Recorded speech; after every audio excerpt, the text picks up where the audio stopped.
are they able to use their resources fully or not? So how much are they able to use? How less are they using? That is capacity utilization. Do you get what capacity utilization is about here? It's all about the resources of the business. How well they use it. Do they use it fully or less? That is what capacity utilization is. So I wrote, capacity utilization implies the ways in which a business makes use of its resources. So are you using it fully or less? At full capacity, it simply means the business is unable to increase its capacity. It's operating at the highest it could operate. That means it's operating at the apex. It cannot increase it. That's what full capacity is. So here I wrote, this is a situation whereby the business is unable to increase its output. It has reached its limit. It cannot exceed it. When the business is operating at full capacity, it means it cannot increase its output than what it is presently. Do we understand full capacity here? It is almost impossible for a business to run at full capacity, but a business might operate at almost full capacity.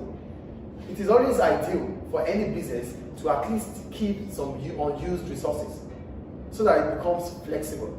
Because when you operate at full capacity, it simply means you cannot add up to the numbers of customers you have. You cannot increase it. So most of the time, businesses would always have some spare capacity. Do you get the point I'm making here? It is almost impossible for a business to, you cannot run at full capacity because there should always be an opportunity in the market. And when the opportunity comes, you should always pounce on it. But at full capacity, it means you cannot increase your output, you cannot increase the numbers of customers you have. So for example, 90%. So at least operate at 90%. Let there be always, a spare capacity. This allows it to be flexible. Without the spare capacity, your business might be let down by its customers and risk losing them. So if a business is operating at full capacity, it simply means you cannot increase your output and you cannot increase the consumption of your customers.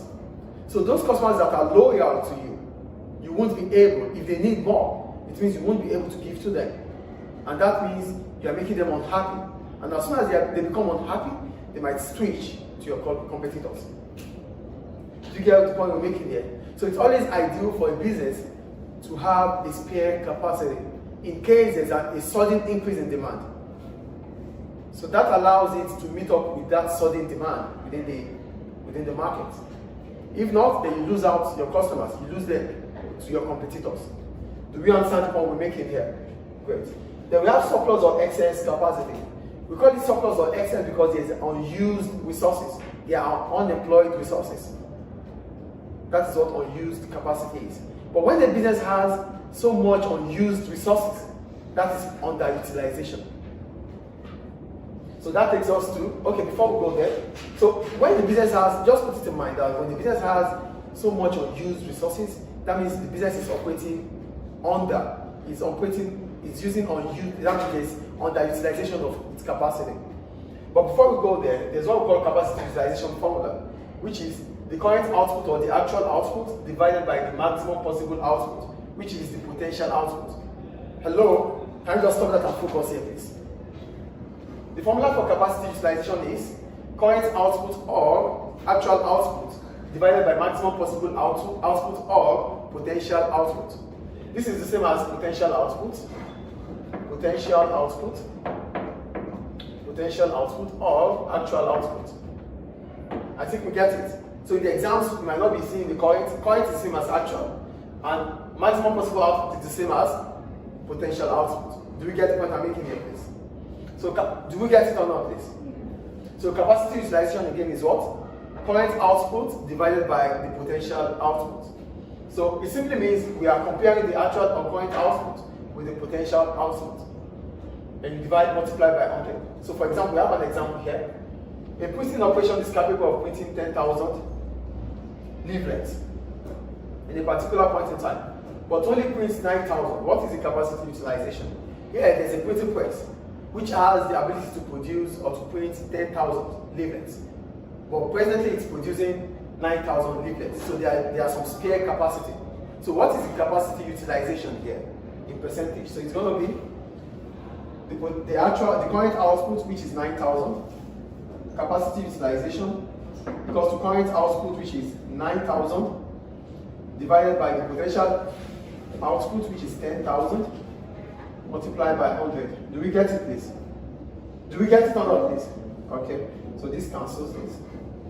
So we have this and this. We have this and this. So the capacity utilization here is 90%. Do we understand? So that means the business is having 10% spare capacity. Do we understand it? Up to now, the business has used 90% of its resources.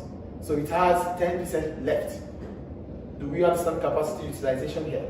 So for capacity utilization, we have underutilization and overutilization. So we're going to start talking about underutilization.